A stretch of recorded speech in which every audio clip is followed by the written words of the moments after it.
এই হলো deadline communications private limited. আপনারা দেখছেন এক্সপ্রেস নিউজ, খবর নেয়, খবর দেয়।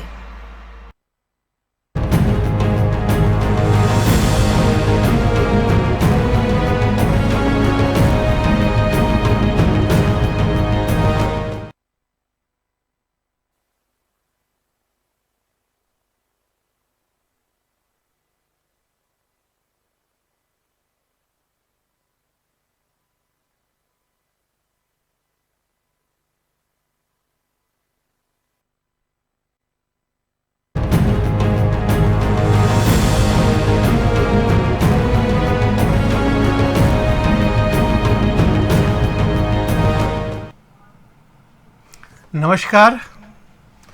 पश्चिम बंगाल के 2026 के निर्वाचन का रणभेरी बज चुका है। सेनाएं आमने सामने हैं। पिछले 2.5 दशक से लगभग साउथ बंगाल में इलेक्शन का मतलब इलेक्ट्रॉनिक मीडिया में एक्सप्रेस न्यूज होता है। हमारी ये कोशिश रहती है कि हम इस अंचल के जितने छत्रप और दिग्गज लोग हैं वो क्या सोचते हैं राजनीति के बारे में, चुनाव की तैयारी के बारे में एवं चुनाव कैसे लड़ना चाहते हैं, इससे हम लोग समय समय पर आप लोगों को रूबरू करवाते रहते हैं। इसीलिए हमारा कार्यक्रम कभी लोकसभा दखलदारी तो कभी पौरसभा दखलदारी होता है। दखल शब्द का अपना एक अलग मायने है। तो इसी क्रम में हम लोगों ने पिछले कुछ दिनों से बांग्लार दखलदारी विधानसभा चुनाव को दिमाग में रखकर हम लोगों ने कार्यक्रम शुरू किया है। आज इस क्रम में मैं एक ऐसे व्यक्ति से आपको रूबरू करवाने जा रहा हूं जो साउथ बंगाल में भाजपा के फायर ब्रांड नेता के तौर पर जिनको जाना जाता है। उनको ऐसा भी कहा जाता है आज के दिन में कि शासक दल जो उनका विरोधी है, उनकी कमोबेश उन्होंने नींद हराम तो कर ही दिया है। उनके निशाने पर कुछ अपने लोगों भी है जिनका चैन उड़ गया है। आइए स्वागत करते हैं मेरी ओर से, एक्सप्रेस परिवार की ओर से और आपकी ओर से आसनसोल के पूर्व मेयर और पांडेश्वर के पूर्व विधायक, हमारे एक्सप्रेस परिवार के अग्रज जितेंद्र तिवारी को स्टूडियो में स्वागत करते हैं। भैया स्वागत है। नमस्कार। चलिए शुरू करते हैं। पहले क्या तैयारी है भाजपा की दक्षिण बंगाल में? देखिए, कोई राजनीतिक पार्टी चुनाव को लेकर क्या तैयारी कर रही है ये इन्फॉर्मेशन अपने कार्यकर्ताओं के साथ साझा करती है। इलेक्शन मैनेजमेंट में जो लोग जुड़े होते हैं उनके साथ साझा करती है। अच्छा, मीडिया के साथ ये साझा करने की परंपरा अभी तक प्रारंभ नहीं हुई है। नहीं, ठीक है। मतलब ये तो खैर आप अपने कार्यकर्ताओं के पास जो बोलते हैं वो भी तो किसी न किसी रूप में मीडिया के पास आता है। मैं आपसे ये पूछना चाहता हूँ, अभी माननीय गृह मंत्री देश के 3 दिन कैंप करके कलकत्ता में गए। क्या आपको लगता है कि वो जो उन्होंने जो वोकल टॉनिक दिया उसके बाद माहौल में कुछ परिवर्तन है? देखिए, माननीय गृह मंत्री जी आए थे, मीडिया से रूबरू हुए वो, और जो बातें उन्होंने कही वो बातें केवल भारतीय जनता पार्टी के कार्यकर्ताओं के लिए नहीं कही, पश्चिम बंगाल की जनता के लिए कही। माननीय गृह मंत्री जी ने बहुत साफ शब्दों में कहा कि पश्चिम बंगाल का चुनाव केवल एक राजनीतिक चुनाव नहीं है। बंगाल जीतना हमारे लिए केवल एक राज्य जीतना नहीं है। बंगाल जीतने का मतलब है कि भारत के लिए आने वाले दिनों में जो खतरे की घंटी बज रही है, विदेशी ताकतें बंगाल की मिट्टी को व्यवहार करके भारत को कमजोर करने का जो प्रयास कर रही है, उससे देश को बचाने के लिए बंगाल जीतना आवश्यक है। आप बांग्लादेश है बगल में, उसके बगल में पाकिस्तान है, और भी बहुत से देश हैं जो बंगाल की मिट्टी को भारत विरोधी गतिविधियों के लिए मुक्तांचल के रूप में व्यवहार कर रही हैं।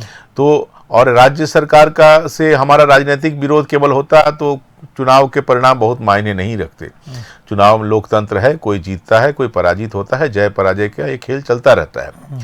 लेकिन राज्य सरकार का जो मनोभाव रहा है कि सत्ता में बने रहने के लिए देश विदेशी जो ताकतें हैं उनको भी कमजोर करने का जो प्रयास भारत सरकार करती है, उसमें भी अड़ंगा डालना, उसमें भी बाधा देना, उनके लिए देश सर्वोपरि नहीं रहा, राजनीतिक स्वार्थ ही सर्वोपरि हो गया है।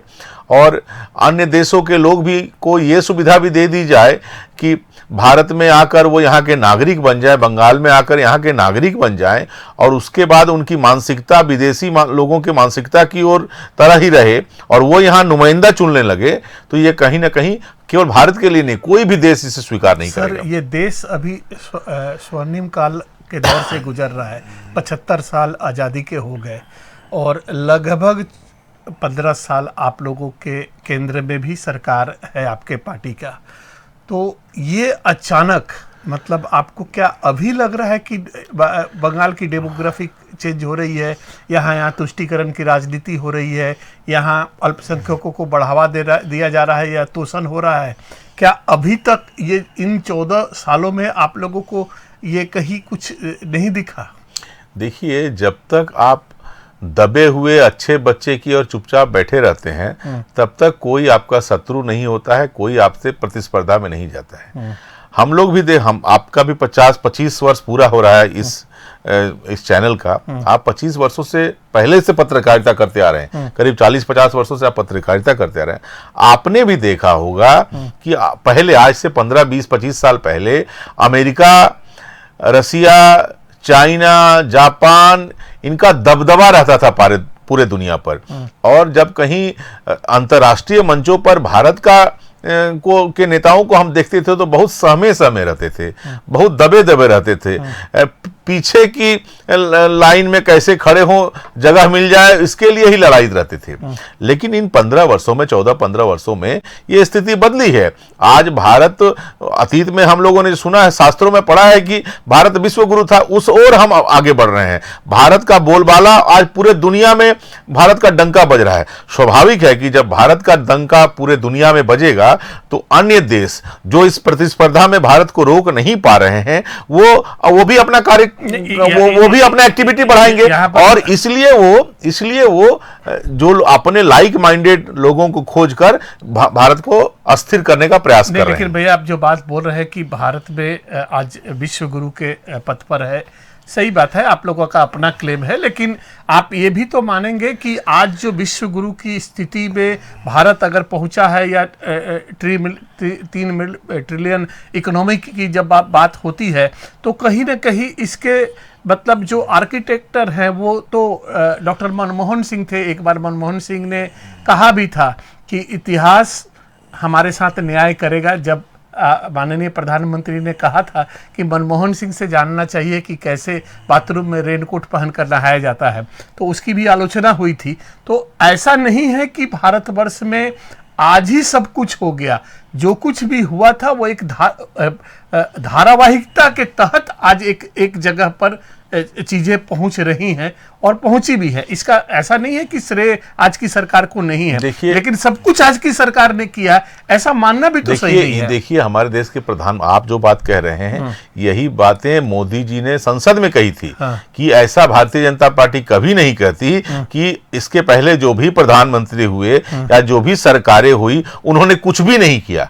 ऐसा हम लोग कभी क्लेम नहीं करते। लेकिन ये सच है, शायद भारत की इकोनॉमी को पटरी में लाने के लिए प्रयास किया गया हो, सार्थक प्रयास किया गया हो, लेकिन वो नेतृत्व वो नेतृत्व भारत को नहीं मिला जो कहे कि भाई भारत की ओर आंख उठाकर देखोगे तो तुम्हारा आंख निकाल लिया जाएगा। ये बोलने की ताकत, ये हिम्मत, यहाँ 1 मिनट के लिए डिफर करूंगा कि ये सही है, आपका बात ये सही है कि किसी ने आंख नहीं उठाने की कोशिश की थी, लेकिन आज बांग्लादेश जैसा देश भी आपको पर आंख उठा रहा है। आज आप सार्क कंट्री में देख लीजिए, सारे जगह से हम लोगों के संबंध बिगड़े हुए हैं। तो कहीं ना कहीं विदेश नीति में कहीं ना कहीं तो आलोचक ये कहते हैं कि कुछ न कुछ तो मतलब क्षरण हुआ है, नहीं तो ये आपके पड़ोसी जितने देश हैं उनके साथ हमारे मधुर संबंध क्यों नहीं? देखिए, मधुर संबंध तो हमें रखना चाहिए, बिल्कुल अपने पड़ोसी के साथ मधुर संबंध रखना चाहिए, लेकिन मधुर संबंध रखने का शर्त यदि ये हो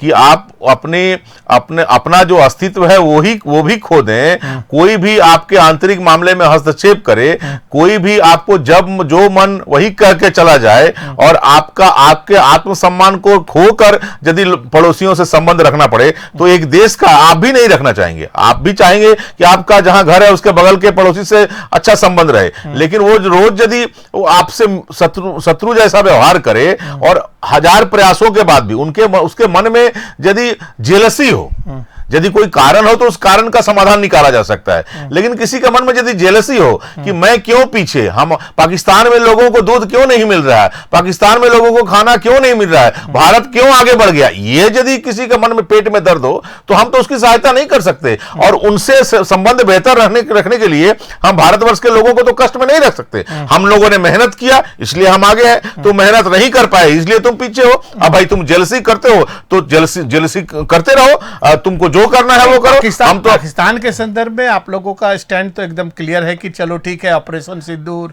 या फिर जो भी आप लोगों का होते रहता है, तो इसका थोड़ा झलक अगर अरुणाचल में भी मिल जाए, अमेरिका में अरुणाचल में भी मिल जाए तो लोगों को थोड़ी राहत हो जाए। देखिए, अमेरिका में देखा ना, अमेरिका के राष्ट्रपति ने कहा कि मैंने युद्ध रुकवाया, मैंने युद्ध रुकवाया। भारत के प्रधानमंत्री को भी कहने की जरूरत नहीं पड़ी, भारत के फॉरेन मिनिस्ट्री से बयान दे दिया गया कि आप जो कह रहे हैं ये सत्य से परे है। आज तक कोई हिम्मत दिखा पाया था क्या कि अमेरिका को जवाब दे देना कि आप जो बातें कह रहे हैं वो सच नहीं है? और उसके बाद भी अमेरिका को बातें हजम करनी पड़ी, उसके बाद भी अमेरिका के प्रधान राष्ट्रपति को यह कहना पड़ा कि मोदी जी विश्व शांति के लिए काम कर रहे हैं। तो यह है कुनबा, केवल मोदी जी नहीं, मोदी जी के नेतृत्व में इस पूरे देश का कुनबा बढ़ा है। और आपसे भी अन्य देशों में आपके भी परिचित बहुत से लोग हैं, आप उनसे यदि बात करेंगे तो आपको पता चलेगा। लोग कह रहे हैं कि आज विदेशों में, जिस देशों में वो रह रहे हैं वहां पर भी वो फक्र के साथ रह रहे हैं, वहां उनका इज्जत बढ़ा है, सम्मान बढ़ा है, और ये भारत के सम्मान के बढ़ोतरी के साथ ही संभव हो पाया है। चलिए, आपकी बात ये इस आलोचना का विषय है और इस पर लंबी बहस हो सकती है। एक हम अपने राज्य की बात कर ले।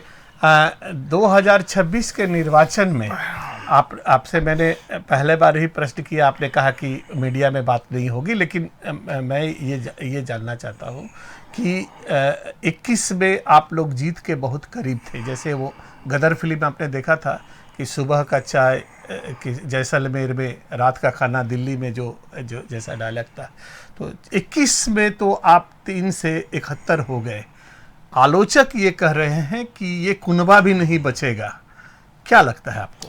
देखिए, इसके लिए तो आप चैनल से बाहर अभी किसी भी चाय दुकान में चले जाइए, पान दुकान में जाइए, ग्रोसरी के शॉप में जाइए, ट्रेन में सफ़र कीजिए, ट्राम में सफ़र कीजिए, हेलीकॉप्टर में सफ़र कीजिए, मार्केट में जाइए, कहीं भी 20-25 लोग यदि किसी चर्चा में हिस्सा ले रहे हैं और चर्चा का विषय यदि बंगाल की राजनीति है, तो जितने लोग हैं, यदि 20 लोग हैं तो उसमें 18 लोग कह रहे हैं कि बंगाल में परिवर्तन होना चाहिए।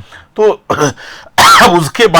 उसके बाद भी इसको यदि कोई नहीं समझ पा रहा है और उसके बाद भी यदि कोई ये सोचकर खुश है कि हम तो कह रहे हैं कि यहाँ बदलाव नहीं होने वाला है, तो उन्हें खुश रहने दीजिए। अंततः जनता जो सोचती है वही करती है। बदलाव का आधार मान लीजिए, आप ऐसा कहते हैं कि 20 में से 18 आदमी विरोध कर रहा है, तो इसका मतलब है कि एक सरकार 15 साल से है, तो कहीं ना कहीं एंटी इनकम्बेंसी है और लोग इससे त्रस्त हैं। ये भी आपका बात अगर मान लिया जाए तो चुनाव का तो अपना मैकेनिज्म होता है, उनकी अपनी मशीनरी होती है।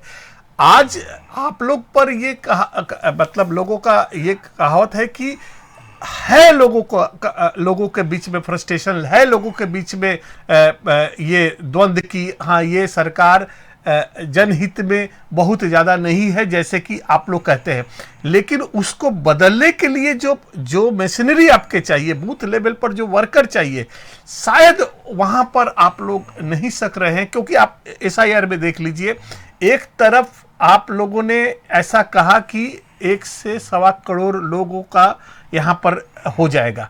अभी जो रिपोर्ट आई है 58 लाख लोग गए हैं और बाकी 1 करोड़ 30 लाख लोगों को चिट्ठी मिला है। लेकिन तृणमूल ने क्या किया कि जमीनी स्तर पर उन लोगों ने पूरी पार्टी की पावर को झोंक दिया SIR करवाने में और सड़क पर इसका विरोध किया, तो उनको दोहरा फायदा हुआ। देखिए, आप अपनी जाल में फंस गए, ऐसा लोगों का कहना है। देखिए, SIR होना ये भारतीय जनता पार्टी का निर्णय नहीं था, ये इलेक्शन कमीशन का निर्णय था।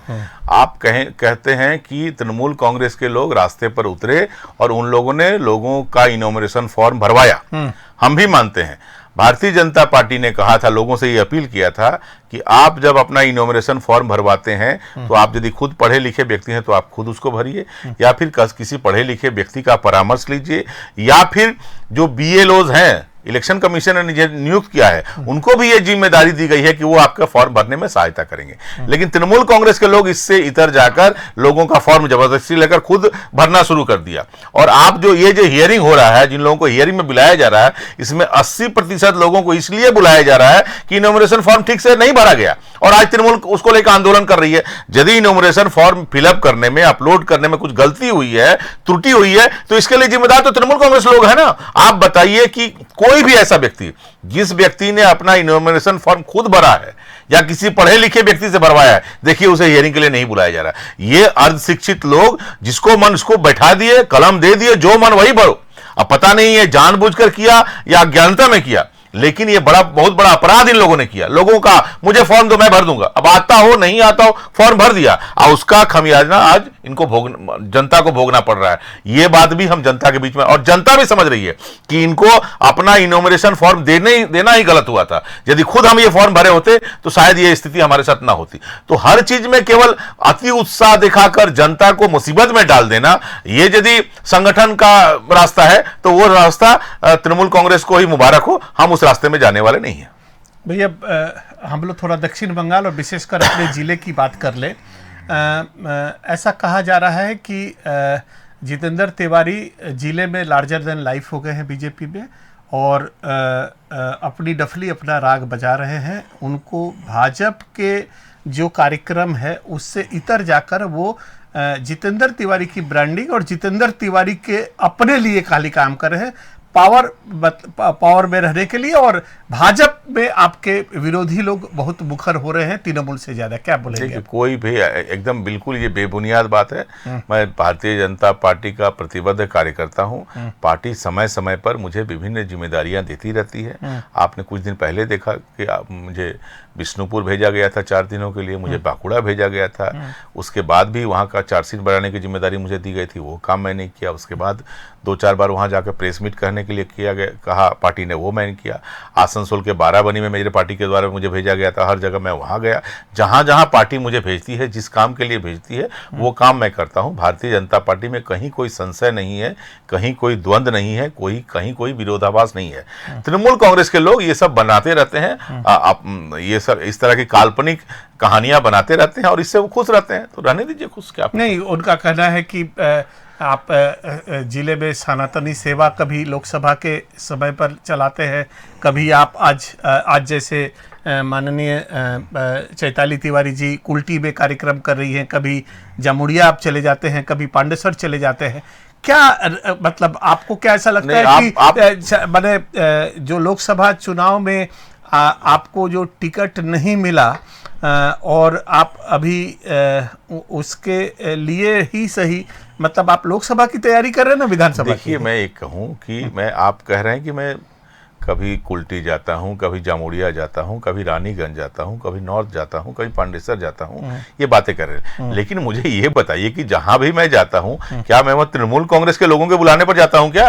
वहां तो भारतीय जनता पार्टी के जो मंडल प्रेसिडेंट होते हैं वो जब एक कार्यक्रम करते हैं वहां 3, 4, 5 लोगों को बुलाते हैं, उसमें कभी कभी मुझे भी बुलाते हैं, जिला से भी कभी कभी कहा जाता है कि जब समय है थोड़ा आप भी चले जाइए। तो उनका उत्साह बढ़ाने के लिए, अपने भारतीय जनता पार्टी के कार्यकर्ताओं को उत्साह बढ़ाने के लिए मैं क्यों न जाऊं? मैं तो अपने पार्टी के कार्यकर्ताओं को बुलाने पर जाता हूं, तो इसमें लोगों को तृणमूल कांग्रेस के पेट में क्यों दर्द हो रहा है? और जहां तक चैताली का प्रश्न है, ये प्रश्न उससे ही पूछना चाहिए। लेकिन कुल्टी में आज मैंने भी देखा है कि आज कुल्टी में उसने एक प्रेस मीट किया है। हाँ, तो लेकिन नहीं बताइए, मैं बताता हूं कि वो नगर निगम में नेता प्रतिपक्ष है और कुल्टी नगर निगम के अंतर्गत आता है। जो मुद्दे उसने उठाए, मैंने देखा कि कुल्टी में जो अमृत का जो वाटर प्रोजेक्ट था उसका टेन्योर समाप्त हो गया है, अभी तक वो काम नहीं हुआ है। तो ये मुद्दा उठाना तो उसका काम है ना। तो केवल वो नहीं थे, उसके साथ जो वहां से हमारे पार्षद हैं वो भी लोग भी थे। सारे लोगों ने मिलकर वहां प्रेस मीट किया है कि भाई टेन्योर समाप्त हो गया, केंद्र सरकार ने पैसा दे दिया, पैसा आपके अकाउंट में रखा हुआ है, इसके बाद भी कुल्टी के लोगों को पीने का पानी क्यों नहीं मिला? तो कहीं ना कहीं आप अक्षम है, आप काम करने की स्थिति में नहीं है, या फिर आपने डाइवर्ट कर दिया है। चैताली तिवारी की अचानक सक्रियता से लोगों को संदेह हो रहा है कि कहीं जितेंद्र तिवारी कुल्टी में खेल ना कर। नहीं, ऐसा नहीं। चैताली तिवारी का अपना अलग अस्तित्व है, मेरा अपना अलग अस्तित्व है। वो अपनी राजनीतिक निर्णय वो खुद लेती है, मैं अपना राजनीतिक निर्णय खुद लेता हूं। ऐसा नहीं है कि हम लोग आपस में चर्चा करके कोई राजनीतिक काम करते हैं। लेकिन जब उनको उसको पता चला कि टेन्योर समाप्त हो चुका है, 2 वर्ष का समय दिया गया था अमृत 2 के लिए, वो जब समाप्त हो गया, 4 वर्ष समाप्त होने वाला, कभी ना कभी तो ये कहना ही पड़ेगा ना। और इसके पहले भी समय समय पर वो लोग जाते रहते हैं, करते रहते हैं। नहीं, तो इसको इस ढंग से नहीं देखना चाहिए। पार्टी को मजबूत करने के लिए हर पार्टी के कार्यकर्ता काम करता है। इसको थोड़ा सा और मतलब विस्तार में जाते हुए आपको बता दूं, चैताली तिवारी का खैर नेता प्रतिपक्ष कॉर्पोरेशन में, उनको हक बनता है किसी भी वार्ड में वो जा सकती है। आपसे मेरे को ये पूछना, 4-5 दिन पहले आपका फेसबुक पे एक पोस्ट आया था कि कुल्टी में ऐसा कुल्टी मार्क नहीं किया हुआ था कि कोई हिंदू अगर गौ व्यवसाय में जुड़ा हुआ है तो उसका बहिष्कार होना चाहिए। आलोचकों का ये इशारा लगता है कि वहां के जो सिटिंग एमएलए हैं उनके बेटे की तरफ है। देखिए ये आप लोग इस तरह की कहानी बनाते हैं। ये इशारा सीधे इस तरह के एलिगेशन अनुब्रतो मंडल के खिलाफ लगे थे। हम लोग अनुब्रतो मंडल को उद्देश्य, हम लोग जब भी कुछ बात कहते हैं तो निशाने पर तृणमूल कांग्रेस के लोग रहते हैं, हमारे पार्टी के नेता क्यों रहेंगे? ये आप लोग ये इस तरह की कहानी बनाते हैं। मैंने तो अनुब्रतो मंडल को मिल किया था, अनुब्रतो मंडल और केशव का नहीं, मैं वो केशव मेरे भाई की तरह, उसके खिलाफ मैं क्यों बोलूंगा? अनुब्रतो मंडल हिंदू है ना, वो कहते हैं ना मैं हिंदू, और उन पर गाय तस्करी का आरोप लगा, तो उसके बाद भी हम उनको हिंदू माने क्या? मैंने ये कहा था, मैंने अनुब्रतो मंडल का नाम नहीं लिया था। लेकिन बहुत से ऐसे तृणमूल कांग्रेस के नेता हैं जो अपने आप को हिंदू कहते हैं, लेकिन उनके ऊपर गो तस्करी का एलिगेशन लगता है। तो क्या हम उन्हें गो तस्कर कहें? हम उन्हें हिंदू कह सकते हैं?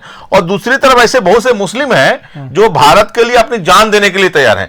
कर्नल सोफिया जो थी ऑपरेशन सिंदूर में, तो क्या हम उन्हें देश का सैनिक नहीं कहेंगे? लेकिन कर्नल सोफिया को जो पाकिस्तान के आप ही के मध्य प्रदेश के एक विधायक कुंवर जी ने जो उनके बारे में अपशब्द कहा था, आज भी वो विधायक है और उन पर कोई कार्रवाई नहीं हुई है। नहीं, बिल्कुल कल परसों तक बिल्कुल कार्रवाई हुई, बिल्कुल कार्रवाई हुई। बीसीसीआई दबाव में आकर शाहरुख खान को आप लोग गद्दार बोल रहे हैं। बिल्कुल कार्रवाई हुई उस विधायक पर। उनको सोफिया जी से अनकंडीशनल लोगों के समक्ष माफी मांगना पड़ा था। ये भारतीय जनता पार्टी ने दबाव देकर कराया था। विधायक जो होता है, विधायक को आप क्या कर सकते हैं? विधायक जब तक है वो खुद रिजाइन नहीं दे तो कोई पॉलिटिकल पार्टी उसे विधायक का पद नहीं छीन सकती। लेकिन उन्हें माफी मांगने के लिए बाध्य किया गया था और पार्टी ने कह दिया था कि ये जो बातें उन्होंने कही है ये उनका अपना मत है, पार्टी इससे इत्तेफाक नहीं रखती है। ये देवकी नंदन और ये जो लोग आज शाहरुख खान का फादर समझ लीजिए कि आज़ादी के आंदोलन में भी शामिल थे और आज शाहरुख खान को गद्दार बोला जा रहा है। इसको आप किस रूप में लेते हैं? देखिए, इतनी बड़ी पार्टी है, विश्व की सबसे बड़ी पार्टी है। तृणमूल कांग्रेस इतनी छोटी पार्टी है, वो अपने सारे लोगों पर कंट्रोल नहीं रख पाते हैं। उनके लोग आए दिनों कुछ ना कुछ बोलते रहते हैं। इतनी बड़ी पार्टी है, कहीं ना कहीं 1-2 लोग कभी किस संदर्भ में वो क्या कहते हैं ये तो जनता के सामने आता नहीं है, केवल उनकी बातों को चला दिया जाता है। लेकिन भारतीय जनता पार्टी कोई भी जो व्यक्ति इस देश को प्यार करता है वो भारत का संतान है, उसका सम्मान करती है, चाहे वो शाहरुख खान हो, चाहे कर्नल सोफिया हो, चाहे दूसरा कोई व्यक्ति हो। इस देश को जो प्यार करेगा भारतीय जनता पार्टी उसे प्यार करेगी। भैया एक चलिए एक छोटा सा अगर हम लोग अंतराल ले ले विज्ञापन का, तो इसके बाद हम लोग पूरा आपके काम को लेकर थोड़ा आलोचना करेंगे। अभी लौटते हैं एक छोटे से अंतराल के बाद।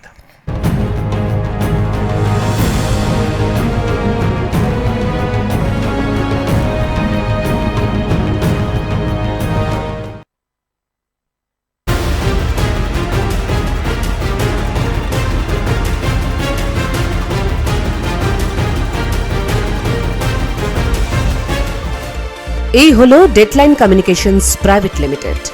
আপনারা দেখছেন এক্সপ্রেস নিউজ, খবর নেয়, খবর দেয়।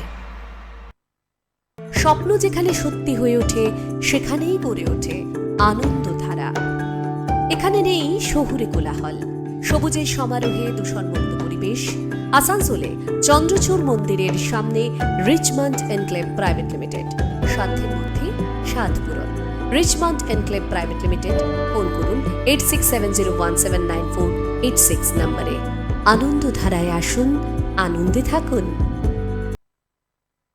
চারপাশে খোলা আকাশ, সবুজের সমারোহ যেন সতেজ করে তোলে মন।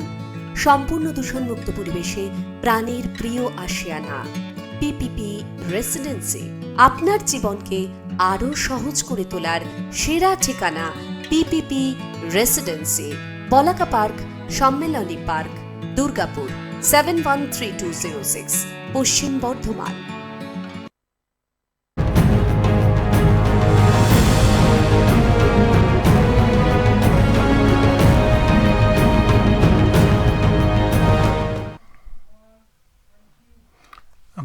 बांग्लार दखलदारी में आपका एक बार फिर से स्वागत है। हम बात कर रहे हैं जितेंद्र तिवारी से, आसनसोल के पूर्व मेयर और पांडेसर के पूर्व विधायक। भैया, ये आपके आलोचक भी तहे दिल से इस बात को स्वीकार करते हैं कि आसनसोल कॉरपोरेशन में सफलतम मेयरों की जो सूची है उसमें आपका नाम भी एक जगह आता है कि आपने भी बेहतरीन सेवाएं प्रदान की है आसनसोल के लोगों के लिए। आपके आलोचक भी कहीं ना कहीं मानते हैं। आपका अचीवमेंट अगर पकड़ा जाए तो उसमें कॉफ़ी हाउस का निर्माण से लेकर विद्यासागर आर्ट गैलरी, उसके बाद पार्किंग प्लाजा जो काम आपका रुक गया, रविंद्र भवन का रेनोवेशन, जो बुद्धिजीवी समाज को भी कहीं ना कहीं आपके काम को लेकर मतलब उनके मन में भी एक ये ऐसा बना कि हाँ, मतलब आम समस्याओं के अलावा भी जिंदगी में इन चीज़ों की भी ज़रूरत है, जिस सोच को आपने मूर्त रूप दिया वहाँ पर। लेकिन लोगों का ऐसा कहना है कि वहाँ बहुत सारा काम आप और भी करने की स्थिति में थे या कर सकते थे। तृणमूल छोड़ने का कोई रिग्रेट नहीं है क्या आपको कि जो उन्नयन का काम आसनसोल के लोगों को आप कर सकते थे? जैसे रानीगंज में भी आपने रविंद्र भवन का शिलान्यास किया जो आज तक ठप पड़ा हुआ है, पार्किंग प्लाजा का काम ठप पड़ गया, और भी जो उस दिन विधान से भी बात हो रही थी, कहीं ना कहीं वो बाराबनी के बहुत अच्छे एमएलए हैं, लेकिन आसनसोल के लोगों पर जो डिसीजन जिस धड़ल्ले से आप लेते थे वो शायद कहीं ना कहीं आज के डेट में कमी है। तो आप तृणमूल में रहते तो हो सकता था कि लोगों का और कल्याण होता। आपको क्या इसका रिग्रेट नहीं है पार्टी छोड़ने का? देखिए, बिल्कुल मुझे इसका रिग्रेट नहीं है, क्योंकि आसनसोल की जिन समस्याओं का समाधान आसनसोल नगर निगम के स्तर से हो सकता था उसे करने का प्रयास किया गया, लेकिन उसके बाद की जो समस्याएं हैं उसके लिए केवल एक नगर निगम के लिए उन समस्याओं का समाधान संभव नहीं था। उसके साथ साथ केंद्र एवं राज्य में आपस में समन्वय रहे एवं केंद्रीय सरकार के फंड के अभाव में ये काम नहीं हो सकता। जैसे फ्लाईओवर, आसनसोल में मूल समस्या है जैम की समस्या, उसका मूल समाधान है फ्लाईओवर। रानीगंज में जैम की समस्या, मूल समाधान है फ्लाईओवर। तो ये आप कैसे करेंगे? और जब मैं था तो ये नियम था कि आप दिल्ली से बात भी नहीं कर सकते। दिल्ली का शहरी विकास मंत्रालय यदि कोई मीटिंग बुलाता है उस मीटिंग में नहीं जा सकते। तो कैसे संभव है? तो अभी कैसे? अब नहीं हो रहा है, तो कहां हो पा रहा है? कहाँ? यही तो हमारा आक्षेप रह गया। यही तो मैंने जब इस्तीफा दिया तो यही तक कहा था कि भाई आप चाहे मुझे दिल्ली से पैसा लेने दीजिए या फिर आप खुद दीजिए। अच्छा बंदी, आसनसोल के लिए पैसा नहीं है, कलकत्ता के लिए पैसा कहां से आ जाता है? विधाननगर के लिए पैसा कहां से आ जाता है? तो आप विधाननगर को सजाएंगे, कलकत्ता को सजाएंगे, इसमें कोई दुख नहीं है, आप सजाइए उन्हें, लेकिन आसनसोल को वंचित क्यों? आसनसोल के साथ ये वंचना क्यों? आसनसोल में कॉफी हाउस होने से कलकत्ता के नेताओं के पेट में दर्द क्यों होगा? कलकत्ता के कॉफी हाउस को लेकर तो हम गर्व करते हैं, लेकिन आसनसोल में एक कॉफी हाउस यदि हो तो इसमें दुख की क्या बात है? वहां पर मां फ्लाईओवर, बाबा फ्लाईओवर, जो फ्लाईओवर बनना है बने, लेकिन यहां पर एक मजदूर फ्लाईओवर भी आप क्यों नहीं दे देते हैं? गरीब फ्लाईओवर भी क्यों नहीं देते? उसका नाम गरीब फ्लाईओवर रख दीजिए, हम लोग आपके पीछे रहेंगे, लेकिन एक फ्लाईओवर तो आसनसोल को मिलना चाहिए कि नहीं? तो वहां पर हम लोगों ने देखा कि नहीं, आसनसोल को एक ऐसे शहर के रूप में, आसनसोल भी तो बंगाल का ही बेटा है ना, लेकिन आसनसोल को एक प्रतिद्वंदी के रूप में देखा गया कि नहीं, आसनसोल कहीं कलकत्ता से कंपीट ना कर दे, कहीं कलकत्ता से आगे न निकल जाए, कलकत्ता के पीछे रहना। ये डेवलपमेंट के मुद्दे पर ये एटीट्यूड किसी भी शहर के लिए घातक हो सकता है। मैंने उसके खिलाफ आवाज उठाई और मैंने इस्तीफा दिया।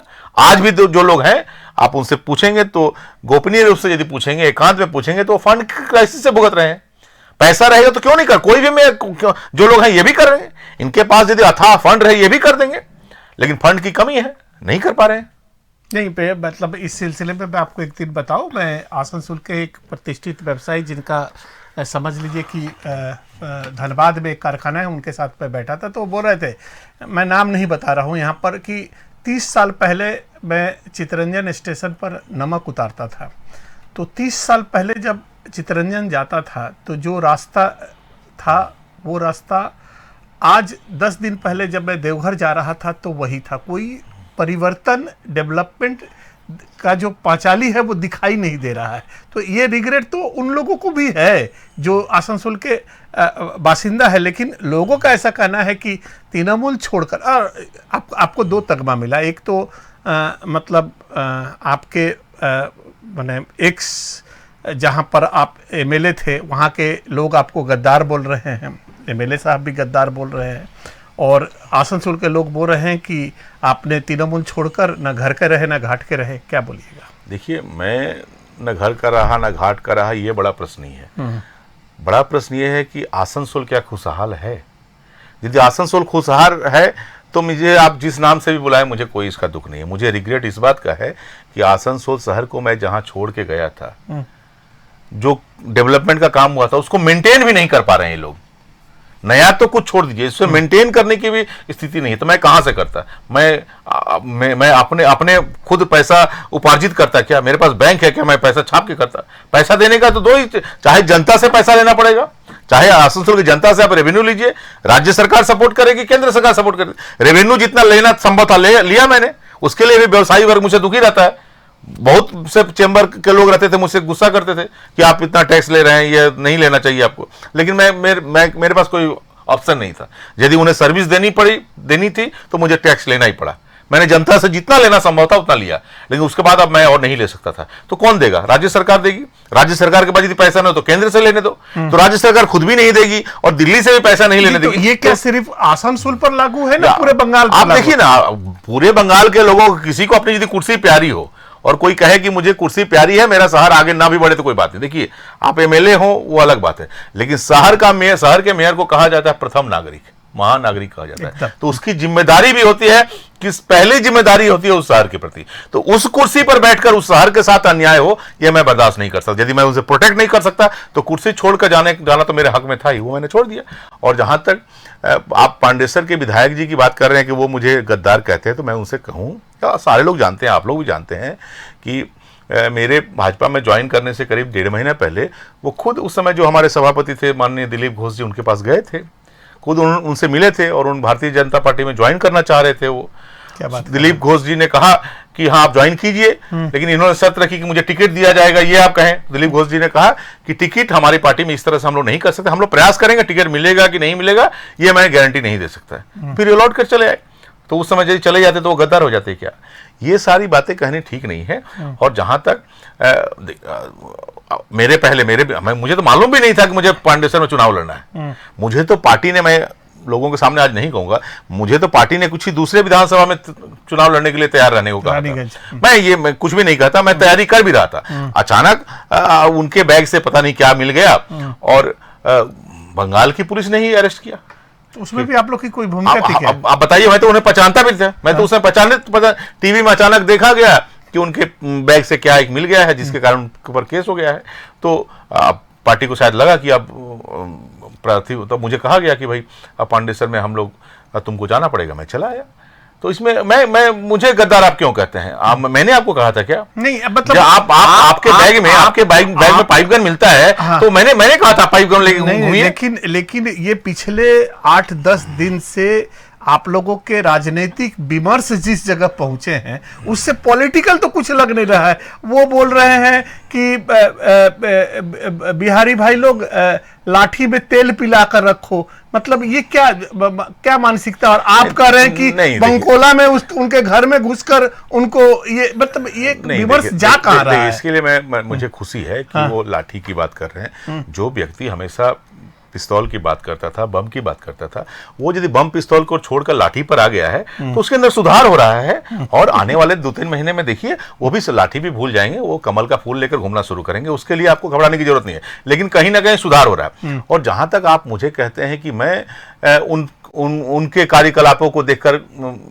बाधा देता हूं या फिर उनकी समालोचना करता हूं, तो उसका कारण है कि मैं वो दिन भूला नहीं हूं। 2021 में चुनाव के परिणाम के बाद मेरे ऊपर हमला हुआ, उसका मुझे कोई दुख नहीं है। लेकिन जिस तरह भारतीय जनता पार्टी के कार्यकर्ताओं का घर तोड़ा गया, जिस तरह उनके घर में लूटपाट किया गया, जिस तरह लोग जो फैक्ट्रियों में काम करते थे उन्हें काम से बैठा दिया गया, बिना अपराध के जेल में रख दिया गया, कई लोग यहां बंगाल को छोड़कर चले गए, कई लोगों की मौत हो गई। एक बार भी उन्होंने सोचा क्या कि जिस व्यक्ति को जेल में भर रहे हैं कल से उनकी पत्नी क्या खाएगी, उनके बूढ़े पिता पर क्या? तो मान लीजिए ये उनके खून से सने हुए जो हाथ है ना, इसका प्रायश्चित तो उन्हें करना ही पड़ेगा। लेकिन उन लोगों का भी आरोप ऐसा है कि आज के डेट में भाजपा के लोगों द्वारा या भाजपा की सरकार जहां जहां है वहां पर बंगला भाषी मतलब बांग्लादेशी, ऐसा तो नहीं हो सकता है। और जिस तरीके से बंगाली उत्पीड़न हो रहा है उस पर भी तो आप लोग भी तो कुछ नहीं बोल रहे। बिल्कुल, एक भी देखिए, कल की भी एक घटना लाइमलाइट में लाई जा रही है कि महाराष्ट्र में पांडेसर का एक व्यक्ति, बंगला भाषी व्यक्ति हमारा गया था काम करने के लिए, उसके ऊपर अत्याचार हुआ। अब बताइए कि महाराष्ट्र में ऐसा काम कौन लोग करते थे? ऐसा काम करते थे उद्धव ठाकरे एवं राज ठाकरे। उद्धव ठाकरे, राज ठाकरे कौन है? तृणमूल कांग्रेस के दोस्त हैं। तो प्रश्न पूछिए उनसे, आप तो दोस्ती भी उन्हीं लोगों से करते हैं। बिहार में अन्य राज्यों के लोगों पर आक्रमण कौन करता था? लालू प्रसाद यादव के गुंडे जी किया करते थे। उनसे दोस्ती किसकी है? आपकी है। तो अन्य राज्यों में जो लोग बंगाल से जाने वाले लोगों पर अत्याचार करते थे या करते हैं, उनसे तो आप दोस्ती करती हैं। और जो लोग कानून मानकर रखते हैं, यूपी में और उड़ीसा में, यूपी में या उड़ीसा में एक भी ऐसी घटना घटी हो जहां बंगाली होने के कारण, बंगाल से आप आए हैं इसके कारण आपके ऊपर अत्याचार हुआ हो, तो वहां की सरकार हमेशा उसके साथ खड़ी रही है। और हम लोग भी कहते हैं कि यदि बंगाली किसी भी व्यक्ति पर कोई अत्याचार होता है तो भारतीय जनता पार्टी का हर एक कार्यकर्ता उस बंगाली भाई के साथ खड़ा रहेगा। लेकिन जो बात हम लोग हमेशा से कहते आ रहे हैं कि बंगला भाषा को यूज करके बांग्लादेशी जो लोग भी इस माद में छुप रहे हैं, इस भाषा को अपने प्रोटेक्शन के रूप में यूज कर रहे हैं, उनको डिफरेंशिएट करना जरूरी है, उनको अलग करना जरूरी है। और जब यह करने का प्रयास भारतीय जनता पार्टी तो कहती है तो सबसे ज्यादा आपत्ति होती है तृणमूल कांग्रेस। इसीलिए तो हम लोग कह रहे थे कि बांग्लादेश की भाषा क्या है? बंगला है। पश्चिम बंगाल की भाषा भी बंगला है। ये भौगोलिक स्थिति है। लेकिन बांग्लादेश के लोग भारत को घृणा करने वाले हैं, बंगाल के लोग भारत को प्यार करने वाले लोग हैं। तो भारत को प्यार करने वाले बांग्ला भाषी और भारत को घृणा करने वाले बांग्ला भाषी, इसमें तो अंतर करना जरूरी है ना। हिंदी में बोली ना, बिहार के लोग भी हिंदी में बात करते हैं, पाकिस्तान के भी बहुत से लोग हिंदी में बात करते हैं। तो पाकिस्तान के लोग हिंदी में बात करते हैं और भारत को घृणा करेंगे तो हम उन्हें अपने भाई कहेंगे क्या? आप हिंदी में भी बात करते हो, यदि भारत के प्रति घृणा रखते हैं तो आप हमारे दुश्मन हैं। चाहे किसी भी भाषा में, उर्दू भाषी जो भारत को प्यार करने वाले उर्दू भाषी लोग हैं वो हमारे भाई हैं। पाकिस्तान में रहने वाले जो उर्दू भाषी लोग जो भारत पर आक्रमण करना चाहते हैं, कौन करेगा? ये समाज तय करेगा। समाज के लोग सब कुछ जानते हैं। आप 1-2 दिन कुछ लोगों को मिसगाइड कर सकते हैं, लेकिन बाद में जो सच्चाई होती है वो जनता के सामने खुलकर आती है और जनता समझ जाती है कि क्या सच है क्या झूठ है। आप पर एक और आरोप है कि आप 4.5 साल तक पांडेसर में दिखे नहीं और अभी आकर आप मतलब एमएलए साहब तो इतना भी कर रहे हैं कि बर्दाश्त की सीमा पार हो गई है। तो आप जिस तरीके से डिस्टर्ब कर रहे हैं वहाँ पर उससे मतलब उसको आप 4.5 साल से आपको कुछ लेना देना पांडेसर में नहीं था। अभी आप चहटते चहटते आसनसोल से जाकर सरपी में खूंटा गाड़ दिए हैं और वो सरपी से पांडेसर से दुर्गापुर आ गए हैं। तो आप आखिर ये परेशान करने का आपका क्या मतलब है? 2021 के बाद से, चुनाव के बाद से हर महीने में कोई ना कोई आपको इंसिडेंट जरूर मिलेगा। आप यूट्यूब में चले जाइए, आर्काइव में चले जाइए, देखिए कि हर महीने कोई, मैं बार बार पांडेसर गया हूं और कोई ना कोई घटना जरूर घटी है। मैं सोनाली गिरी के घर गया था, उसका ट्यूमर का सर्जरी हुआ था, उसके घर को तोड़ फोड़ कर दिया गया। मैं जहां जहां गया, भी बहुला में गया मेरे ऊपर हमला किया गया, केंद्रा गया वहां मेरे ऊपर हमला किया गया, लाउदुआ गया वहां मेरे, जहां जहां मैं गया मेरे ऊपर हमला किया गया। और आज भी वही काम वो लोग कर रहे हैं। जहां जहां भी मैं जा रहा हूं या हमारे पार्टी के कार्यकर्ता जा रहे हैं। तो डेमोक्रेसी में तो ऐसा नहीं होता है। नहीं, मतलब नहीं, कोई भी आदमी अपनी बात रखेगा, जनता जिसको पसंद करेगी वो करेगी। ये कैसे मतलब ये तो आपने भी लड़ाई को व्यक्तिगत स्तर पर उतार दिया है, वो भी व्यक्तिगत स्तर पर कर रहे हैं। मैं व्यक्तिगत स्तर पर लड़ाई के मूड में नहीं हूं। आपने तो हमारे प्रोमो में ही कहा कि उसको जीतने नहीं देंगे। ये आपके हाथ में है। जो पाप उन्होंने किया है ना, देखिए जो पाप उन्होंने किया है, भगवान हर चीज के लिए किसी को उत्तरदायित्व देते हैं कि ये काम तुम्हें करना है। और हाथ में देखते हैं ना, ये रेखाएं हैं, भाग्य रेखा है, मृत्यु रेखा है, ये तो मेरे हाथ में एक एक्स्ट्रा रेखा है। इस रेखा में लिखा हुआ है कि नरेंद्र चक्रवर्ती ने जो पाप किया है, इसके लिए उसको सजा देने के लिए एक अलग से रेखा भगवान ने मुझे दिया है और ये सजा मैं उसे देकर रहूंगा। इस सजा से यदि बचना चाहता है तो जिनका जिनका उसने घर तोड़ा है, जिनके जिनके उनके उसके कारण जिनकी मृत्यु हुई है, उसके कारण जिन लोगों के जीवन में कटुता भर गई है, उसके कारण जिन लोगों का जिंदगी बर्बाद हो गया है, जाके पहले उनसे माफी मांग ले। वो लोग माफ कर देंगे, मैं भी माफ कर दूंगा। वो लोग यदि माफ नहीं करते हैं और वो यदि माफी नहीं मांगता है तो ये रेखा भगवान ने मेरे हाथ में एक्स्ट्रा दिया है कि उसको सजा देने की रेखा। तो ये भगवान ने दिया है, भगवान ने मुझे ये जिम्मेदारी दी है, इस जिम्मेदारी को तो मैं निभाऊंगा। कोई भी शक्ति, दुनिया की कोई भी शक्ति नरेंद्र नाथ चक्रवर्ती को 2026 में पुनः विधायक नहीं बना सकती।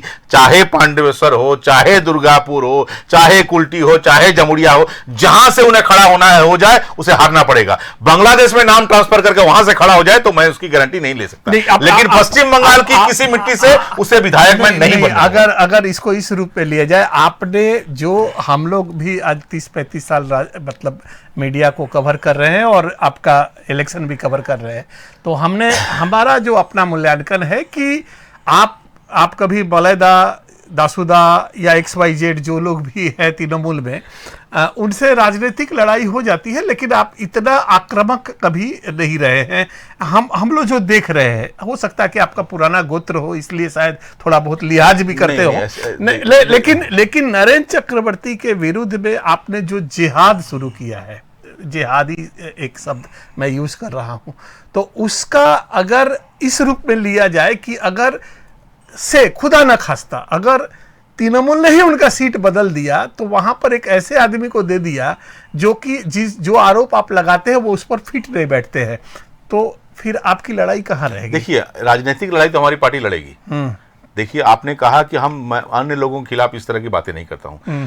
आज आपने मलय घटक जी का नाम लिया, आपने तापस बनर्जी जी का नाम लिया, आपने दासू जी का नाम लिया, आपने हरिराम सिंह जी का नाम लिया, आप विधान जी का नाम लेना भूल गए, आपने उज्जवल चटर्जी का नाम लेना भूल गए। नहीं, सबका ये सारे लोग, कभी भी हमने नहीं सुना है कि इन लोगों ने केवल इसलिए मेरे जीवन में कोई घटना घट गई, उसमें मैं इनके जाल में फंस गया, उस फांस को और इन्होंने शायद बढ़ा दिया, बैक्स पीछे से हवा दे दिया। ये राजनीति में ये चलता है। लेकिन कभी भी इन लोगों ने कि चूंकि जितेंद्र तिवारी के साथ कोई है इसलिए उसे जेल में भेज दो, जितेंद्र तिवारी के साथ कोई घूमता है इसलिए उसे बर्बाद कर दो, इसलिए उसकी नौकरी छीन लो, इसलिए उसकी हत्या हो जाए, ये व्यवस्था करो, ये काम इन लोगों ने नहीं किया। राजनीतिक रूप से तो वो प्रयास करेंगे ही मुझे समाप्त करने का, और मैं भी प्रयास करता हूं, मैं भी लड़ता हूं, वो भी लड़ते हैं, वो ठीक है, वो तो पॉलिटिक्स में चलेगा। लेकिन ये जो व्यक्ति है, नरेंद्र नाथ चक्रवर्ती जो व्यक्ति है, इसने राजनीति से बाहर जाकर व्यक्तिगत रूप से बहुत से ऐसे लोग जिनका मैं अभिभावक था, उस समय चुनाव लड़ रहा था, मैं उनका अभिभावक था, बहुत से ऐसे लोगों के जिंदगी को कष्टमय बना दिया।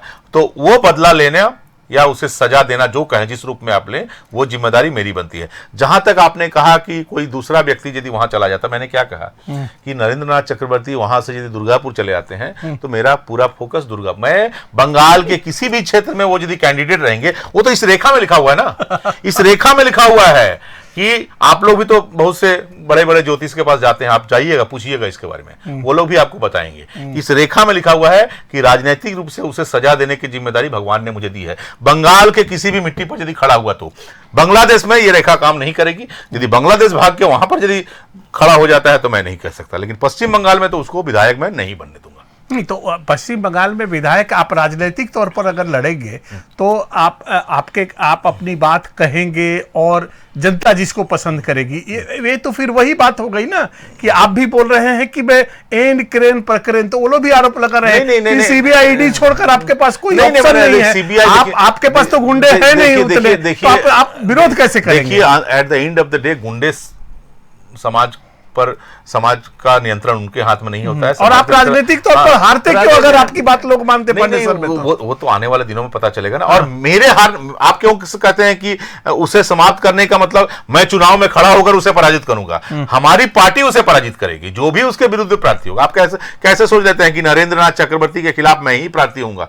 ऐसा हमारी पार्टी में नहीं होता। वो तृणमूल में वो कह सकता है, हम आगे क्यों हराते पारबे ना, अरे तुमको टिकट कब मिला? क्या चैताली तिवारी लड़ रही है? ये आप क्यों कहते हैं? आप क्यों हमारा हर मंडल, हम लोग भी तो हमारा हर मंडल अध्यक्ष, हर पार्टी का कार्यकर्ता नरेंद्र चक्रवर्ती को पराजित करने की क्षमता भी रखता है, योग्यता भी रहता है।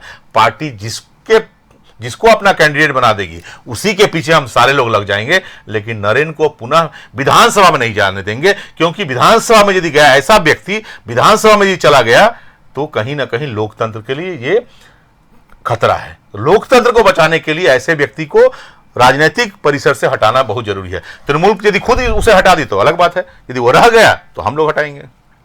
तो वही तो मतलब आरोप है कि मतलब आपके ऊपर कि आप व्यक्तिगत लड़ाई लड़ रहे हैं, कोई राजनीतिक लड़ाई नहीं है। हम कहां व्यक्तिगत लड़ रहे हैं? हम कहां? मैंने तो कहा, मैं तो उसे मौका दे रहा हूं, मैं तो उसे मौका दे रहा हूं कि माफी मांग लो, माफी मांग लो। जिन लोगों पर तुमने अत्याचार किया है, जिन लोगों के जिंदगी को कष्ट से भर दिया है, तुम्हारे कारण जिन लोगों के आंख से आंसू निकला है, तुम जाकर उनसे माफी मांग लो। वो लोग आकर हम लोग कहेंगे कि हम लोगों ने माफ कर दिया, तो हम लोग भी माफ कर देंगे, फिर राजनीतिक लड़ाई होगी, कोई बात नहीं है। लेकिन व्यक्तिगत आक्रमण तो उसने किया। तृणमूल कांग्रेस का यही काम था कि चुनाव में लोग जीत जाते हैं तो क्या करते हैं? विजय जुलूस निकालते हैं, अबीर लगाते हैं, मिठाई बांटते हैं, विरोधियों के घर के सामने 1-2 दिन पटाखा भी फोड़ देते हैं। यहां तक होता है, हम लोग देखते आए। लेकिन तुम्हारी जिंदगी को ही हम खत्म कर देंगे, तुम्हें रहने ही नहीं देंगे, तुम्हारे परिवार को बर्बाद कर देंगे, तुम्हारे बच्चे की पढ़ाई बंद कर देंगे, तुम्हारे माँ की चिकित्सा हो रही थी वो बंद कर देंगे, तुम्हारे पिताजी को जाना बंद कर देंगे। ये तो नहीं हो सकता। नहीं, ये तो नहीं हो सकता ना। और ये देखकर भी मैं चुप रहूं, ये संभव है? तो कुछ निर्णय लेने पड़ते हैं। समाज में दुष्ट लोगों को सजा देने के लिए कभी कभी एग्रेसिव भी होना पड़ता है, कभी कभी कुछ ऐसे निर्णय लेने होते हैं। लेकिन ये मैं आपको ये कहता हूँ, ये सारे निर्णय जो मैं निर्णय की बात कह रहा हूँ, ये समाज की भलाई के लिए है, लोकतंत्र को स्थापित करने के लिए, लोकतंत्र को कमजोर करने के लिए नहीं है। आपको लोग पांडेसर में क्यों जिताएगा? अगर आपकी पार्टी आपको टिकट देती है तो क्या कारण है, क्या कारण है, क्या मुद्दे हैं जो जिस पर आप इस बार चुनाव लड़ेंगे पांडेसर में? मैं ऐसे काल्पनिक प्रश्नों का उत्तर नहीं दे सकता। हमारे काल्पनिक क्या है? आपके तो कुछ मुद्दे नहीं, तो होंगे। हमारी पार्टी के मेरे पास व्हाट्सएप पर कुछ प्रश्न आए तो मेरा तो धर्म बनता है आपसे। नहीं, वो ठीक है, लेकिन हमारे चुनाव, आप ये मत कहें कि आप चुनाव लड़ेंगे, ये कहिए। मैंने कहा कि अगर आप पार्टी क्या निर्णय लेगी, पार्टी किसी को चुनाव लड़ा सकती है वहां, जिसे चुनाव लड़ेगी। हाँ, चुनाव में मेरी एक भूमिका जरूर होगी। अब वो भूमिका क्या होगी ये पार्टी ठीक करेगी। वो भूमिका इलेक्शन एजेंट बनने की होगी, या फिर झंडा बांधने की होगी, या दीवार लिखने की होगी, या फिर प्रचार प्रसार की होगी, या माइक लेकर स्ट्रीट कॉर्नर करने की होगी। ये निर्णय पार्टी पर बहुत से ऐसे लोग हैं जिनका काम ही यही है कि किस व्यक्ति को किस काम में लगाना है, वो जो निर्णय लेंगे उसे हम लोगों को मानना पड़ता है। लेकिन हमारी पार्टी जब जाएगी तो हमारी पार्टी का हमारी पार्टी का मैनिफेस्टो है ना, हमारी पार्टी का मैनिफेस्टो तो पर्टिकुलर पांडेसर के लिए जैसे देखिए, मतलब जहां तक राज्य स्तर पर हमारा जो मैनिफेस्टो है, हमारी जो दिशा है, वो हमारे केंद्रीय नेतृत्व हो, राज्य नेतृत्व समय समय पर आपको बता रहे हैं, और उसके साथ साथ स्थानीय स्तर पर भी हम लोग चार्जशीट तैयार कर रहे हैं। सरकार में जो लोग हैं उनकी व्यस्तता और वहां पर हम क्या करना चाहते हैं, हमारी पार्टी क्या करना चाहती है, केंद्र वाइज केंद्र वो चार्जशीट तैयार हो रहा है। जैसे ही वो चार्जशीट तैयार हो जाएगा, मैं जरूर पार्टी यदि अनुमति देगी तो आप लोगों के साथ शेयर करूंगा। अभी चार्जशीट की बात आपने कही, हाल फिलहाल 2-3 दिन पहले ही ईडी ने और सीबीआई ने एक चार्जशीट पेश किया है 17 कंपनियों के विरुद्ध में बालू उत्खनन को लेकर। उसमें एक नाम जीडी माइनिंग भी है जो हमारे पांडेसर इलाके का है, युधिष्ठिर घोष उसके शायद मालिक है। आप लोगों के विरोधी दल के नेता और आप लोगों ने भी उनका नाम लेकर पांडेसर में सभा किया था और विरोध किया था। मेरा सिर्फ आपसे ये पूछना है, थोड़ा इसको बड़े परिप्रेक्ष्य में देखते हैं तो ईसीएल में आज के डेट में दयनीय स्थिति हो गई है। ईसीएल में ईसीएल के लोगों का वेतन सही समय पर नहीं हो रहा है और आरोप ये है कि 2म और 3रे दर्जे के जो कोयला उत्पादन करके बिजली घरों को दिया जा रहा है, उनके मशीनरी बिगड़ जाने के चलते वो लोग पैसा रोक लिए हैं, माल वापस कर रहे हैं और पैसा चूंकि रुक गया है इसलिए वेतन सही समय पर नहीं। ये जो पूरा चक्र है, आप लोगों ने भी इलेक्शन में इशू बनाया है, कोयला बालू को भी इशू बनाया है। वो लोग भी तो ये कहते हैं कि आपने भी बहुत आपके ज़माने में भी बहुत सारा इस तरह का अवैध धंधा होता था जिसका संरक्षण आप लोगों के द्वारा होता था। आज के डेट में आप लोग उन पर आरोप लगा रहे हैं। मैं बता रहा हूं, मेरा सिर्फ नहीं ईसीएल बचेगा कि नहीं बचेगा, ईसीएल की बात पहले आपने मेरे बारे में कहा तो मैं हमने नहीं कहा, विधायक का भी देखिए, मैं एक बात मैं कहूंगा कि मैं आसनसोल शहर का मेयर था, मुझे अचानक पांडेसर भेजा था। पांडेसर का ब्लॉक प्रेसिडेंट कौन थे? नरेंद्र नाथ चक्रवर्ती। पांडेसर से जिला परिषद के कर्माध्यक्ष कौन थे? नरेंद्र नाथ चक्रवर्ती। मैं जिस दिन पार्टी छोड़कर आया उस दिन वहां ब्लॉक प्रेसिडेंट कौन थे? नरेंद्र नाथ चक्रवर्ती। संगठन कौन चलाता है? तो राजनीतिक संरक्षण यदि कोई दे सकता है अवैध का, मेरे लिए आसनसोल शहर को संभालने के बाद, आसनसोल शहर के डेवलपमेंट का काम करने के बाद मैं पांडेसर में आकर, मेरे लिए ये डे टू डे का एक्टिविटी देखना मेरे लिए संभव नहीं था। मैं आता था विधायक, आप इतने इनोसेंट भी नहीं है, बिल्कुल नहीं आपकी दबक गई। आप मैंने पांडेसर में आप जब एमएलए थे और आप जब आसनसोल के मेयर थे तो आपकी क्या दबक गई थी और नरेंद्र चक्रवर्ती की क्या हैसियत थी? हम लोग से थोड़ी छुपा हुआ है। ऐसा नहीं दबक गई, ये शब्द ठीक नहीं है। हाँ, कहीं कहीं थोड़ा एग्रेशन ज्यादा होता है, उसको दवाएंगे कहना ये ठीक नहीं है। दबंग मतलब ऐसा नहीं, मतलब उस सेंस में नहीं। देखिए, आप देखेंगे कि व्यक्ति अपने जीवन में उम्र के विभिन्न पड़ाव से गुजरता है। जब आप 17-18 वर्ष की उम्र, जब आपकी उम्र रहती है, तब आपके सोचने का तरीका, कार्य करने का तरीका अलग होता है। जब आप 30-35 के हो जाते हैं तब वो तरीका अलग हो जाता है। जब 40-42 के हो जाते हैं तब वो तरीका अलग हो जाता है, और जब 50 के हो जाते हैं तब वो तरीका अलग हो जाता है। तो आज मेरी उम्र 50 मैं पार कर चुका हूँ। आज आप 40-42 के उम्र की गतिविधियों के बारे में आज मुझसे स्पष्टीकरण मांगेंगे तो वो शायद देना संभव नहीं होगा। भी एक तरीका है। और जब आप 13 वर्ष की आयु में मैंने क्या किया था, तो उसको यदि मैं आज की नजर से देखूंगा तो मुझे लगेगा वो तो बचकाना हरकत था, तो मैं तो बच्चा था उस समय। तो उस दृष्टिकोण से ये देखना ठीक नहीं है। आज के संदर्भ में जब मैं दुनियादारी समझने लगा हूं, आप लोगों को समझने लगा हूं, समाज को समझने लगा हूं, तो मेरी स्थिति क्या है, तब मैं समाज को किस दृष्टिकोण से देखता हूं, तब समाज के प्रति मेरा एटीट्यूड क्या है, मेरे काम करने का ढंग क्या है, इसको कंसिडरेशन में रखना चाहिए।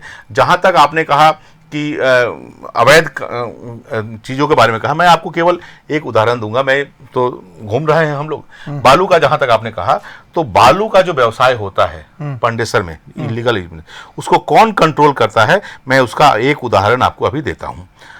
मैं आपको कहूं कि आज के दिन ही मेरा एक सरपी गांव, आपका जो गांव है आपका बनोग्राम, वहां पर एक धर्मराज मंदिर है।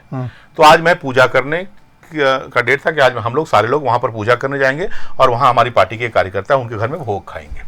तो आज के दिन ही, अब कल तृणमूल की ओर से भी वहां पर सभा की जाएगी, उसी मंदिर के सामने सभा की जाएगी, पलट सभा की जाएगी। अब सभा के लिए जो निर्देश दिया गया है, उस निर्देश का एक ऑडियो उनके लोगों ने ही मुझे भेजा है, आप सुनिए।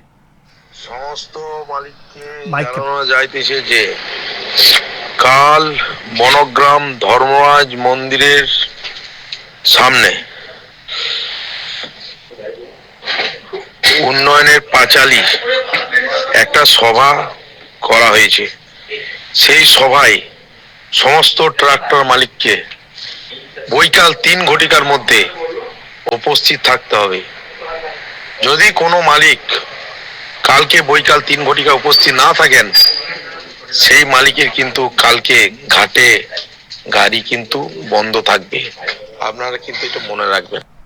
अब बताइए कि बालू घाट में ट्रैक्टर चलेगा कि नहीं चलेगा, कौन बालू उत्तोलन करेगा, कौन ट्रैक्टर चलाएगा, ये कंट्रोल कौन कर रहा है? कहाँ बोला है कि चक्रवर्ती कर रहे हैं? अरे ये जो व्यक्ति है, हाँ। तृणमूल कांग्रेस के मीटिंग के लिए कौन करेगा? उन्नयन और पांचाली का जो मीटिंग रखा गया है, उसके लिए क्या बीजेपी करेगी उन्नयन पांचाली के लिए मीटिंग? ये तो सबको जानता है कि उन्नयन और पांचाली নিয়ে মিটিং আছে, সেখানে সমস্ত ট্র্যাক্টরকে আসতে হবে, বালি ট্র্যাক্টরকে। আর যে আসবে না, यदि वो वैध होता तो कोई इसको नहीं डरा सकता। इलीगल है तभी डरा पा रहे हैं आप कि नहीं आओगे तो तुम्हारा बंद कर देंगे, और आओगे तो इलीगल काम करते रहो। तो इलीगल काम कौन चला रहा है, इलीगल बालू कौन चला रहा है? जनता है, सब समझती है। तो आप क्या समझते हैं कि पांडेसर की जनता नहीं समझती है? सारे लोग सब कुछ समझते हैं और सारे लोग इसकी तैयारी कर रहे हैं कि अब उनको भी समझा देना है कि हम लोग समझ गए हैं। ईसीएल पर एक कुछ ईसीएल हम लोग के बारे में पिछले 6 महीने से हम लोग कहते आ रहे थे कि कोयले में छाई मिलाया जा रहा है और यहाँ के विधायक के संरक्षण से ये मिलाया जा रहा है। हम लोग जब ये आवाज उठा रहे थे, उसके वीडियो दिखा रहे थे, उस समय तृणमूल कांग्रेस के भी ट्रेड यूनियन के कुछ लोगों ने ये दिखाने का हिम्मत किया और उन लोगों ने इस मुद्दे पर हमारा समर्थन किया। और जब जिस नेता ने हमारा समर्थन किया, 1 महीने के अंदर उसको INTTUC के झांझरा एरिया सेक्रेटरी के पद से हटा दिया गया माननीय विधायक के द्वारा। तो यहीं पर प्रमाणित हो जाता है कि केवल दाल में कुछ काला नहीं है, पूरी दाल ही काली है। और आने वाले दिनों में मुझे ऐसा पता चला है कि आने वाले दिनों में कुछ लोग इस पर हाईकोर्ट में मामला भी करने जा रहे हैं कि ईसीएल को इस तरह बर्बाद करने के लिए जो जिम्मेदार हैं उन पर कार्रवाई क्यों नहीं होनी चाहिए। एक और व्यक्ति यहाँ के दुर्गापुर के सांसद माननीय कीर्ति आजाद जी, उन्होंने भी एक प्रेम पत्र लिखा था कोयला मंत्रालय को, लेकिन बाद में उन्हें लगा कि ये प्रेम पत्र तृणमूल कांग्रेस को पसंद नहीं आया है, तो उसे वापस ले लिया गया। तो आप क्या कर सकते हैं। लेकिन माननीय सांसद जी को भी उन्होंने जब ये चिट्ठी लिखी थी, जब उसको वापस ले लिया, तो क्यों वापस ले लिया, क्या वो मुद्दे समाप्त हो गए, ये जनता के सामने स्पष्ट करना चाहिए, वरना आने वाले दिनों में उनका भी इमेज जो है वो कहीं ना कहीं कलुषित होगा। आज एक्चुअली क्या है कि जितेंद्र तिवारी के साथ बैठने के बाद 50 मिनट में कार्यक्रम पूरा हो जाए, इतना व्यापक परिप्रेक्ष्य में आलोचना का स्कोप रहता है कि संभव ही नहीं है। लेकिन जितना हम लोग पूछ सकते थे पूछे बिटवीन द लाइंस, और जो वो कह सकते थे खुलकर उन्होंने कहा। उम्मीद है कि निर्वाचन के दौरान दोबारा मुलाकात होगी और इनका प्रोमो और जो राजनीतिक गतिविधियां पांडेसर में चल रही है उससे एक समापन में डॉक्टर वसीर वद्र के एक शेर के साथ ही करना मुनासिब होगा हमारे लिए कि राजनीति में क्या होता है कि कोई भी अपनी बात कहे, जनता को हक है फैसला लेने का। हम हराएंगे और वो कह रहे हैं कि तेल पिलाकर रखना, मतलब जिस चीज़ का प्रोवोकेशन वो दे रहे हैं, ये राजनीति में किसी भी कोने से मतलब सही नहीं है। तो वसीर साहब का एक शेर है कि दुश्मनी करो तो जम के करो, लेकिन इतनी सी गुंजाइश रहे कि जब हम दोस्तों की तरह मिले तो शर्मिंदा ना हो। आज बस इतना ही। नहीं, एक मैं कहूँ कि दोस्ती उस व्यक्ति से करने की गुंजाइश रखनी चाहिए जिसने आपके भाई की हत्या न की हो, जिसने आपके परिवार के लोगों के आंखों में आंसू ना बहाया हो, जिसने किसी का घर न लूटा हो, जिसने किसी का घर बर्बाद न किया हो, उसने ये सारे दंड किए हैं। तो उनके साथ दोस्ती करने का, उनके साथ केवल एक ही रिश्ता, सजा देना, सजा देना, सजा देना, और कोई रिश्ता नहीं। मैं शेर बदल देता हूँ, चलो इस बात पर फिर गुफ्तगू होगी कि तुम्हारे बज्म में हम मुस्कुरा कर क्यों नहीं आते। धन्यवाद भैया समय निकालने के लिए, अच्छा रहा और उम्मीद है भविष्य में भी आपका समय मिलेगा।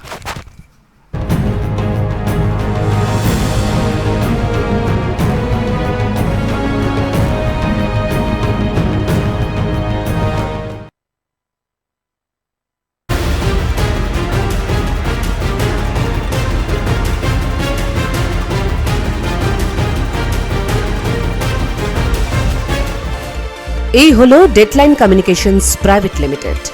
আপনারা দেখছেন এক্সপ্রেস নিউজ, খবর নেয়, খবর দেয়।